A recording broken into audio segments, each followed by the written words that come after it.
On today's episode, I'm going to talk about the Thursday night football game, the Packers versus the 49ers, coming right up.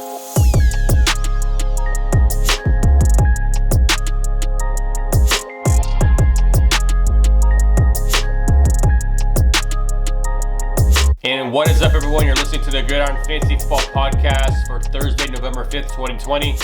And I'm Chip, I'm your host, and thank you so much for listening today. If you're a new listener, thank you so much for joining us as well. If you'd like to share our podcast, you can find us over on Apple and Google Podcasts, Spotify, Stitcher, iHeartRadio, and Amazon Music. If you'd like to watch us, you can watch us over on YouTube at Gridiron Fantasy Football. So, please hit subscribe, hit the bell so you don't miss any more episodes. And on today's episode, we're going to preview the Thursday night football game, the Packers versus the 49ers. But before we get into that matchup, let's go over some of the news. As of right now, Adam Schefter is reporting that Matthew Stafford has a chance to miss Week 9. Now, he's been put on the COVID-19 list, so he needs to be able to have consecutive days of negative testing.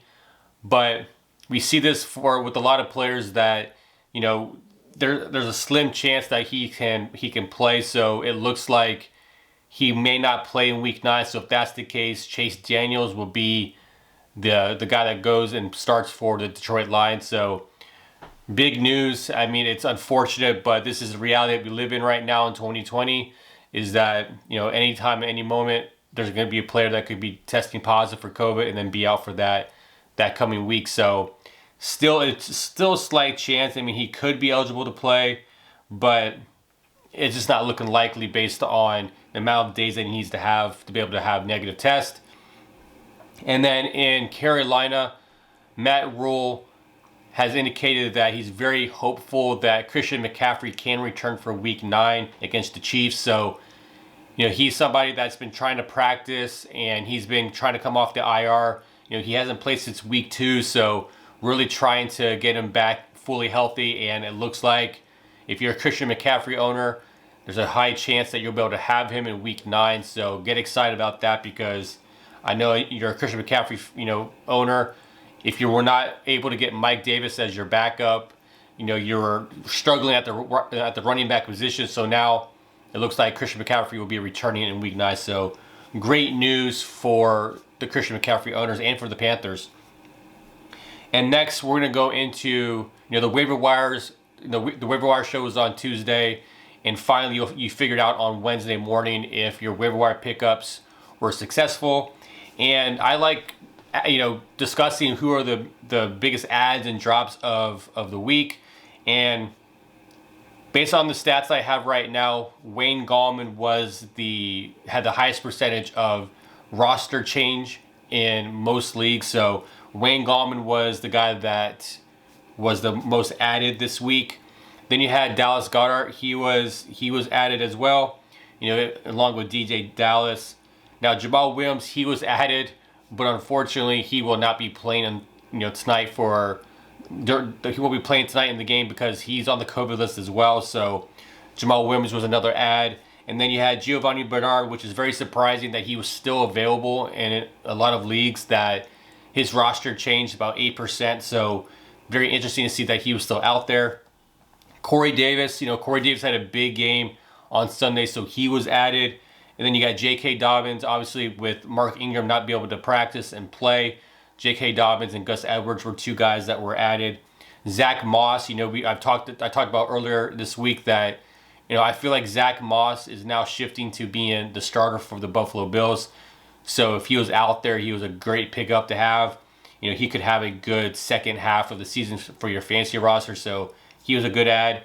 Then LaMichael Pirine, another running back that was added, and then Jordan Wilkins and Nyheim Hines are two other running backs that were added. So those were the main fantasy adds for this week. And then to the main fantasy drops for this week, Carlos Hyde was right now the number one player that was dropped the most. And then you add Richard Rodgers, which this was a tight end streamer for week 8, but when Dallas Goedert came back, obviously that really gave you no use for Richard Rodgers right now. So he was dropped. Then obviously Julian Edelman, he was put on the short-term IR. He was dropped. And then George Kittle. So George Kittle is dealing with a foot fracture, and it looks like he's going to be out for about 8 weeks.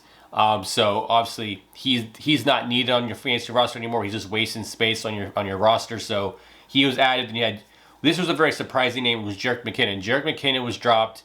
So if he's in your leagues and available in your leagues, I would try to go see if you can pick him up, because generally this is the day, like on Wednesdays and Thursdays are the days where you kind of look at who was dropped and who you can add.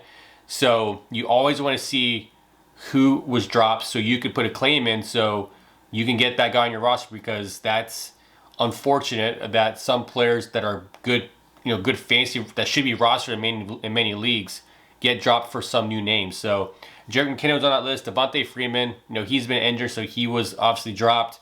And then, this is Odell Beckham. He was dropped this week, was another surprising drop to me, because what is he doing on fantasy roster still? I feel like as soon as the news broke that he tore his ACL and he's out for the rest of the season, you would drop him immediately. So for him to be on this list as one of those drop candidates, doesn't make any sense to be why was he on anybody's roster beyond last week? It just doesn't make sense. And then Gardner Minshew, obviously he's not going to be starting in week 9 because of a thumb fracture. So he's obviously going to be dropped. And if you're not playing in 2 quarterback leagues, where in 2 quarterback leagues, quarterbacks are gold, so you never want to drop quarterbacks of this name. So I'm assuming more with Gardner Minshew, the majority of these leagues are 1 quarterback leagues where you're probably streaming Gardner Minshew, so you dropped him and you're playing someone else. So that's where I see a lot of this drop coming from. Teddy Bridgewater, that was very surprising. And then Rashard Higgins. So Rashard Higgins was a guy that when Odell Beckham went out with his ACL, Rashard Higgins was the guy that got a lot of fantasy love in the waiver wire. He was a guy that I had mentioned in my waiver wire show as well.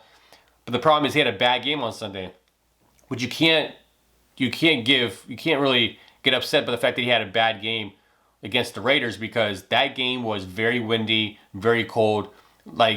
Nobody was doing anything in the passing game, so his fantasy outing was very bad because of the weather. So I think that if Rashard Higgins is available, and based on who's available in your league, I think he's worthy of a pickup, because that doesn't explain, that's not the story that we assume that will happen with OBJ being out with Rashard Higgins. So I think that he's a guy that you can stash on your bench, but it's interesting that he was dropped. But those were the main fantasy drops and adds for week 9, going into week 9. And then now we're going to go into the Thursday night football game, the Packers versus the 49ers. At the beginning of this week, this game looked like a pretty decent game, right? Before we got the Jimmy G news, before we got the George Kittle news, you're looking at Thursday night football game, you're like, okay, this could be a competitive game.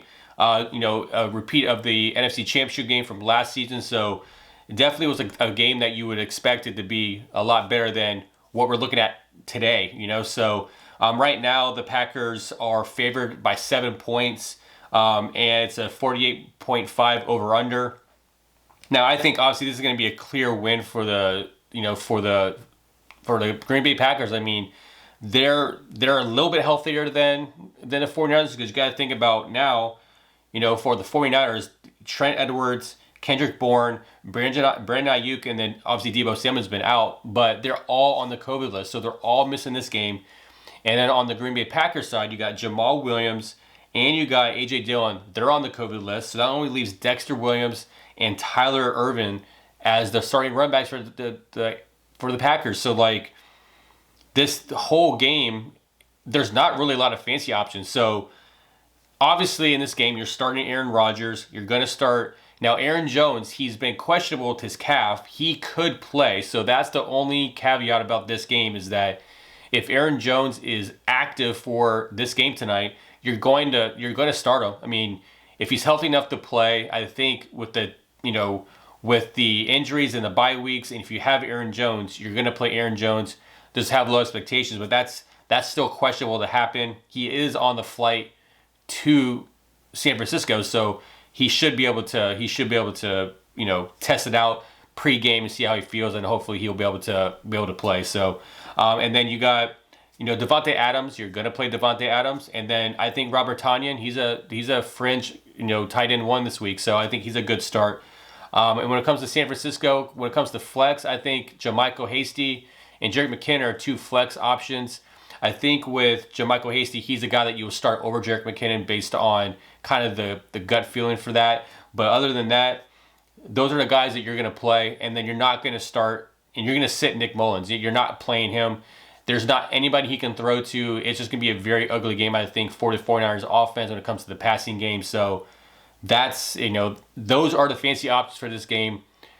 Hopefully you have better options, but obviously, like for the Green Bay Packers side of the ball, you have some decent, fancy options there, but just not what we expected when this game was looked at on paper before we got all the Jimmy G news and all that stuff. So that's the preview for the Thursday night football game. But check us out tomorrow when I go over all the other Week 9 matchups and all my start sits for Week 9. But that's it for today. Thank you so much for tuning in. Now, if you'd like to follow us on social media, you can find us over at Instagram at Gridiron Fantasy Football. We're on Twitter and Facebook at the Gridiron Pod. So that's it for today. Enjoy Thursday night football tonight, and we'll see you on tomorrow's episode. Take care.